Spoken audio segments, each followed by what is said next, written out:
A Little Golden Book. Tweety's Global Patrol.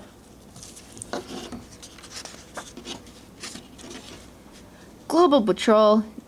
Tweety chirped into a phone. That's right. Remember, the twee's ours. We use, and we cycle. He took another call. Global Patrol. How do you recycle junk mail? Easy. Carpet your bird cage with it. Ring. Global Patrol. Tweety trilled. Are there ways to save water? Absolutely. Limit your shower to 2 minutes. Fill your bathtub only half full. But don't stop watering your plants, Tweety continued. We recycle water. Keep a bucket in the kitchen. And save the rinse water from your spinach of your geraniums. Ring. Global Patrol. Tweety here. I trilled once more. Swing. Save every piece, and you'll soon have a ball of recycling swing, and size of a bowling ball. When the phone rang for what seemed like the 100th time, a furious Sylvester woke up from his nap. Sufferin' scuffataff, he exploded. A pussycat can be pushed just so far.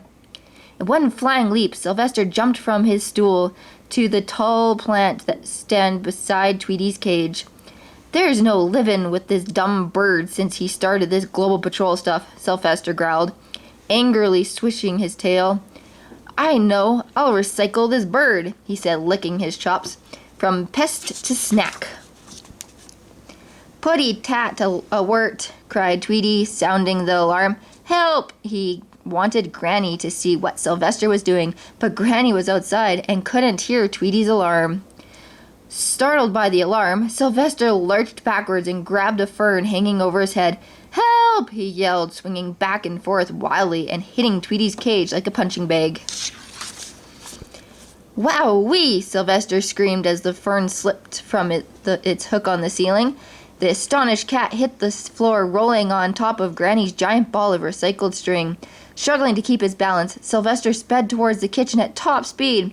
What a good old putty tat, Tweety chirped, flying after him.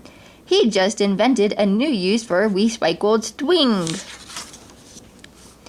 As he whizzed by the kitchen sink, Sylvester grabbed the faucet to stop himself. Instead, he turned the cold water full blast. Stop, you water waster, cried Tweety.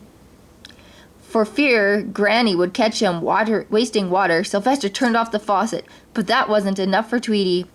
Save the water, Tweety chirped. He grabbed the sink stopper and dropped it into place. Look out the window, warned Tweety as he zoomed into the living room behind Sylvester.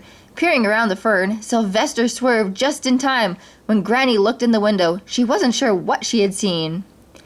Watch out for the goldfish bowl, cried Tweety. Sylvester tried to swerve again, but it was too late as he hit the end table. The water and the fish flew into the air.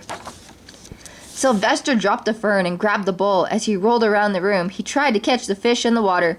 Tweety was right beside him. To the left, he yelled. No, over to the right. Sylvester somehow got everything back into the bowl.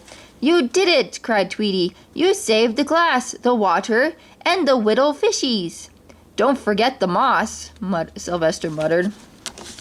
Next, Sylvester rolled into the kitchen, scattering a bag full of empty bottles. Mustn't forget to recycle those bottles, warned Tweety. And these cans, he chirped.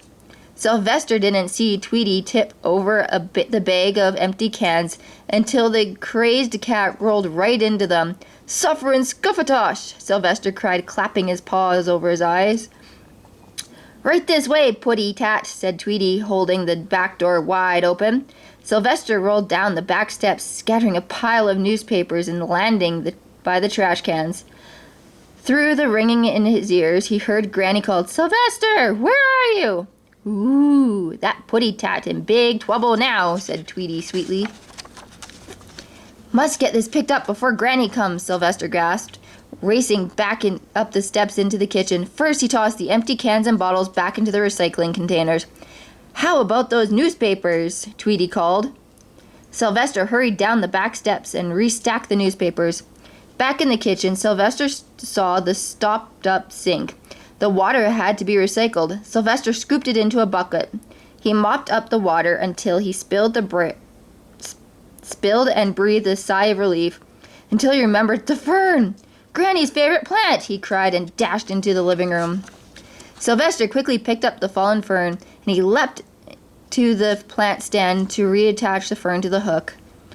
"My dear little Tweety," said Granny as she came from the garden, "always so busy trying to save the planet." Granny turned to Sylvester. "As usual, you're leaving it to someone else," she said, shaking her head. "Why can't you ever get involved?" Sylvester groaned. "Stuffer and scuffatash," he said to himself. "If she only knew."